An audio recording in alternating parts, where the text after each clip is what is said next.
Chilli powder అన్ని రకాల వంటలకు పచ్చళ్లకు సరైన chilli powder. No colour no chemicals.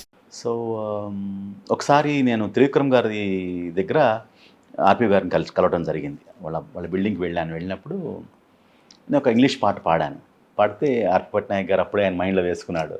So ఎట్లాగే నాతో చేయించాలని. సో ఆ సిచ్యువేషన్ వచ్చినప్పుడు ఈ కాల్ మీ వచ్చి అప్పుడు మన త్రివిక్రమ్ గారి దగ్గర దశరథ్ గారు కూడా నాకు పరిచయం అనమాట. ఆయన కాంపౌండ్లు అందరూ వచ్చి వెళ్తూ ఉండేవారు అనమాట. సో నేను కూడా అక్కడికి తరచూ వెళ్తూ ఉండేవాడిని. సో అక్కడ దశరథ్ గారి పరిచయం. సో ఆ సిచ్యువేషన్ వచ్చినప్పుడు వాళ్ళు సినిమా చేస్తున్నప్పుడు the call me and said ఇది ఒక ఇంగ్లీష్ పాట, ఒక సాంగ్ ఒకటి పాప్ సాంగ్, ప్రభుదేవ్ గారితో ఒక మంచి పాప్ సాంగ్ ఒకటి ప్లాన్ చేస్తున్నాము. సో కొంచెం ఇంగ్లీష్ అండ్ మోడర్న్ సాంగ్ కావాలి. సిచ్యువేషన్ ఏం చెప్పలేదు నాకు, అంటే జస్ట్ లైక్ ఇట్స్ ఒక మోడర్న్ సాంగ్, ఒక మోడర్న్ సాంగ్, ఒక ఎగ్జాక్ట్లీ ఒక పబ్ సాంగ్ లాంటిది, ఒక song where he dances and all that అని చెప్పారు. సో నేనేదో కాన్కాక్టెడ్ సంథింగ్ ఏదో రాసుకుని జస్ట్ మేడ్ దెమ్ హియర్. ఇది బాగుంది అని ఫస్ట్ నా లైఫ్లో చాలా సర్ప్రైజింగ్ ఆస్పెక్ట్ ఏంటంటే ఒకటే వర్షన్ రాశాను నేను. అది విన్న వెంటనే అది both of them got excited. దానిలో ఒక కరెక్షన్ కూడా అడగలేదు, ఇమ్మీడియట్గా ఒక్క పదం కూడా మార్చలేదు ఆ పాటలో. ఇమ్మీడియట్గా రికార్డింగ్ వెళ్ళిపోయాము. అది నువ్వే పాడాలన్నారు. తర్వాత వేరే ఇట్స్ డ్యూయెట్ అని చెప్పారు. డ్యూయెట్లో female lines for sung by Bhargavi, Malayali pop singer అనమాట. అండ్ తెలుగు లైన్స్ నేను పాడాను. So that was my first song as a singer. దానికి అసలు మీకు ఒక మంచి అప్రిసియేషన్ వచ్చేసి ఉండాలి. వచ్చింది. దాని తర్వాత మణిగారు నన్ను పిలిపించి, ఆయన లవ్ వైరస్ అనే సినిమా తీస్తున్నారు అప్పుడు. ఆ సినిమా జరుగుతుంది, దాని మ్యూజిక్ డైరెక్టర్ మణిశర్మ గారు అనమాట. పిలిపించి దానిలో అలాగే ఒక song love virus too dangerous అని ఒక మళ్ళీ ఇంగ్లీష్ తెలుగు ఏది ఎట్లా చెప్పారు చెప్పండి. అది లవ్ వైరస్ టూ డేంజరస్, ఓ ఏజ్ వారు లేదు లవ్ వైరస్ అది సాంగ్. అది సో ఆ సాంగ్ నాతో రాయించి పాడించారు మణిగారు. దట్ వాజ్ ఫస్ట్ సాంగ్ మణిగారి దగ్గర పాడినప్పుడు. దాని తర్వాత త్రివిక్రమ్ గారితో ఈ అతడు సాంగ్, అతడు సినిమా పనిచేస్తున్నప్పుడు అదే క్వశ్చన్ అడగబోతున్నా మిమ్మల్ని. ఓకే. సో అది మణిగారి దగ్గర first song is love virus. తర్వాత త్రివిక్రమ్ గారితో నాకు పరిచయం, అప్పుడే కలుస్తుండేవాడిని అప్పుడప్పుడు. సో ఆయన సినిమా స్టార్ట్ చేసినప్పుడు బై దెన్ ఆల్రెడీ నేను ఒక ఆల్బమ్ చేశాను మణిగారితో కలిసి. మస్తీ అని ఒక మ్యూజిక్ వీడియో, ఆయన మ్యూజిక్ ఆల్బమ్ ఒకటి చేశారు నాతో, ఒక 6 songs. సో ఇట్లా మణిగారితో పనిచేయాల్సి ఉంటుందన్నప్పుడు ఆల్రెడీ మణిగారితో పరిచయం ఉంది నాకు. ఆయనతో ఒక లవ్ వైరస్ అని ఒక పాట పాడాను, ఒక మ్యూజిక్ ఆల్బమ్ చేశానంటే మణిగారు ఇమీడియట్గా ఫోన్ చేశాడు త్రివిక్రమ్ గారు. చేస్తే ఇమీడియట్గా పంపించు చెన్నైకి, నాకు నేను కప్పగా will start working on the song అని చెప్పి నన్ను చెన్నైకి పిలిపించారు. ఆ తర్వాత 2 days తర్వాత మణిగారు కూడా, త్రివిక్రమ్ గారు కూడా జాయిన్ అయ్యారు. ఆ తర్వాత ఈ ఎక్స్ప్లెయిన్ ఆల్ ద సిచ్యువేషన్ చెప్పి, ఇది యాక్చువల్గా ఈ సినిమాకి సింగిల్ కార్డు సీతారామ శాస్త్రి గారు అనుకున్నాము, కానీ ప్రత్యేకించి ఈ పాట నీతో చేయించాలని నాకు సంకల్పం. కాబట్టి ఇది సిచ్యువేషన్ యాక్చువల్గా నేను ముందు అనుకోలేదు నేను. బట్ ఒక లార్జర్ దాన్ లైఫ్, నువ్వేం చేస్తావో తెలియదు. ఈ పాటలో ఒక సూపర్ మ్యాన్ని ఎలా, ఒక సూపర్ హీరోని ఎలా డిఫైన్ చేస్తావో అలాంటి నాకు లిరిక్స్ కావాలి అని చెప్పి.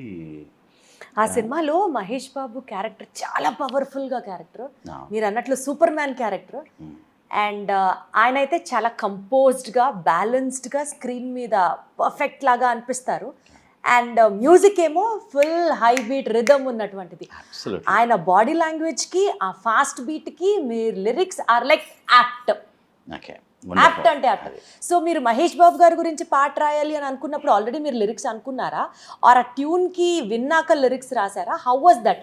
అండ్ ఏం అప్రిసియేషన్ మీకు మహేష్ బాబు గారు ఏమైనా వచ్చి మీకు ఒక కాంప్లిమెంట్ ఇచ్చారా? యాక్చువల్గా అది ఇట్స్ టీమ్ వర్క్ అని చెప్పాలి. ఎందుకంటే లాడ్ ఆఫ్ బ్రెయిన్ స్టార్మింగ్ జరిగింది. ఎందుకంటే ఒక సిచ్యువేషన్ లేదు, actual cinema is already done ఇక్కడ. సో ఏదో సంథింగ్ ఏదో త్రివిక్రమ్కి వెల్తీగా ఫీల్ అయ్యాడు, సంథింగ్ ఈజ్ మిస్సింగ్ అన్నట్టుగా. సో అది నన్ను వరించింది. యాక్చువల్గా I'm so happy and glad that ఆ పాట నన్ను వరించడం. బికాస్ నాకు కూడా ఛాన్స్, అక్కడ స్కోప్ లేదు, అక్కడ స్పేస్ లేదు. నేనే స్పేస్ తీసుకున్నారు. నేనే స్పేస్ తీసుకున్నాను అనమాట. అంటే ఇన్ ద సెన్స్ అలా అని కాదు, Trivikram but he was very sure about that. Trivikram somehow has ఖచ్చితంగా ఈ పాట బాగా వస్తుందని తను నమ్మాడు. తను నా టాలెంట్ నమ్మటం నిజంగా నా అదృష్టం. సో పిలిపించారు. కూర్చున్న తర్వాత ఒక 3-4 days వీఆర్ బ్రెయిన్ స్టార్మ్ చేసాము. తర్వాత Thaman was doing the keyboards. So Thaman మణిగారు ఏదో మంచి గ్రూవ్ చెప్పాడు, దాన్ని తమన్ డెవలప్ చేశాడు. తర్వాత నేనేదో హమ్మింగ్స్ చేశాను. సో తర్వాత చేసిన తర్వాత ఒక ఫీమేల్ సాంగ్, ఒక ఫాల్సెట్టోతో స్టార్ట్ అవుతుంది సాంగ్. ఆ ఫాల్సెట్ నేనే, నా ఐడియా అది.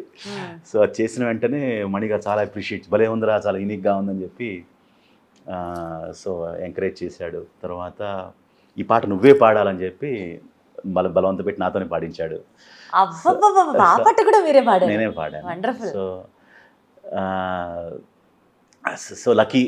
నా బిగినింగ్ ఆఫ్ మై కెరియర్లో ఇటు సాధారణంగా రాయటమే ఒక పెద్ద అయితే, పాడించడం అని కూడా చాలా తక్కువ మంది. బ్యాక్ టు బ్యాక్ ముఖ్యంగా మణిగారు అలా ఎంకరేజ్ చేశారు నన్ను. So he believed in me somehow. అందుకోసమే నాతో ఒక ప్రత్యేకమైన వాత్సల్యం ఉండేది నా మీద. ఆయన ఒక 6 songs నాకు రికార్డ్ చేసి ఇచ్చాడు ఆయన. అంటే నా స్టూడియో తన while was going to America, ఆయన దగ్గర మ్యూజిషియన్స్ ఉండేవాళ్ళు, యాలన్, రిక్కీ, శివరామ్ అని. దిర్ ఆల్ వెరీ ప్రామినెంట్ సౌత్ ఇండియాలో one of the best keyboard players. వాళ్ళని నాకు అప్పచెప్పి తన స్టూడియో ఇచ్చి నాతో 6 పాటలు రికార్డ్ చేయించాడు. అందులో ఒక పాట ఐ స్టిల్ రిమెంబర్, చాలా బాగా ఉంటుంది ఆ పాట. It's very love song. 4 lines పాడినా తప్పకుండా ఆ పాట మళ్ళీ I want to redo that song and release that song. I'm planning that. So and it will be relevant if I sing that song. Please. నిన్న మొన్న నిన్ను కన్నా, మదిలో రాగాలే విన్నా, నాలో స్పందనలే కన్నా, వలపుల మధురిమలనుకున్నా, ప్రేమకు అర్థం నువ్వేనా, అవునా, అనురాగం అన్నా నువ్వేనా, నిన్న మొన్న నిన్ను కన్నా, మదిలో రాగాలే విన్నా, నాలో స్పందనలే కన్నా, వలపుల మధురిమలనుకున్నా, ప్రేమకు అర్థం నువ్వేనా, అవునా, అనురాగం అన్నా నువ్వేనా. This the song. ఇది ఈ సాంగ్ని మళ్ళీ ఇట్ వాజ్ నాట్, అప్పుడు ఆ టైంలో ఈ మ్యూజిక్ వీడియో అవన్నీ ఏం లేవు. So I'm talking about 20 years back.